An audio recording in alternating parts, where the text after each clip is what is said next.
Silence. For hours no sound had disturbed the oppressive stillness inside the ship. The silence was so thick it felt alive, pressing against the ears, making the faintest noises unbearable. The crew sat in strained stillness, every movement measured, every breath shallow. The quiet was so absolute that their rapid, uneven heartbeats became the loudest sound in the cabin. And those heartbeats were fast. Fear was carved into their faces, their eyes darting toward every shadow, every corner of the ship.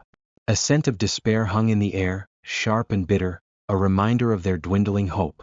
They had been quiet for hours now, waiting, praying, bargaining silently with any force that might hear them. But outside the scratching continued. It wasn't constant. It came in bursts, a dragging, scraping sound that echoed through the ship's metal fuselage. Occasionally it was joined by something worse, footsteps. Heavy, deliberate, unrelenting. The metal beneath each step groaned, and the faint sound of claws scraping with every step sent shivers through the cabin. It had all begun as a routine mission, a rare opportunity for discovery.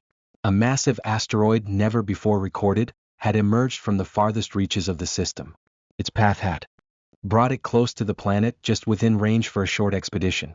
The asteroid had captured the imagination of scientists and researchers across the system.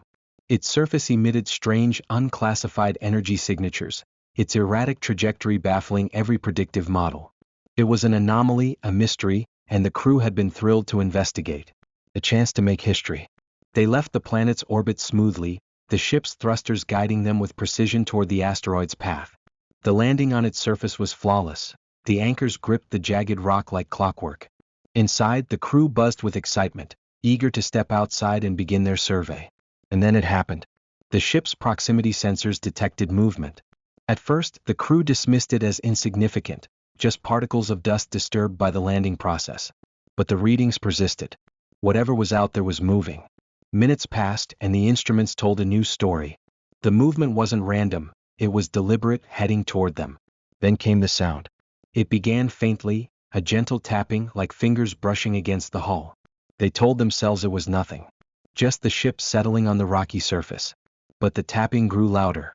It moved, shifting from the south side of the hull to the north, then circling back. The sound changed to scratching. Claws, dragging against metal, relentless and purposeful.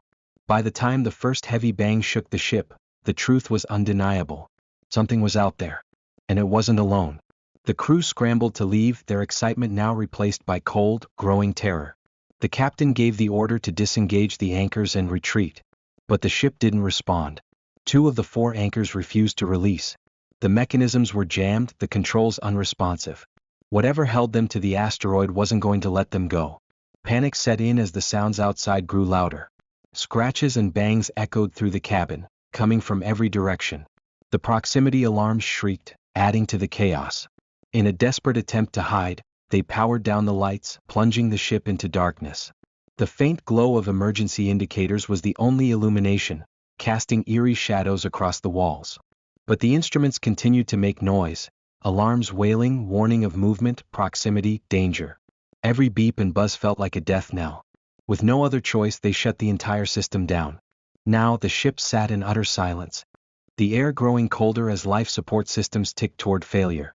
They had hours, maybe less, until the asteroid drifted beyond the planet's orbit. Beyond that point, escape would be impossible.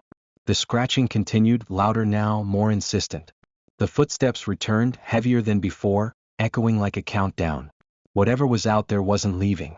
And inside, the crew sat motionless, frozen in fear, as one terrifying thought lingered in every mind. How long until it gets in?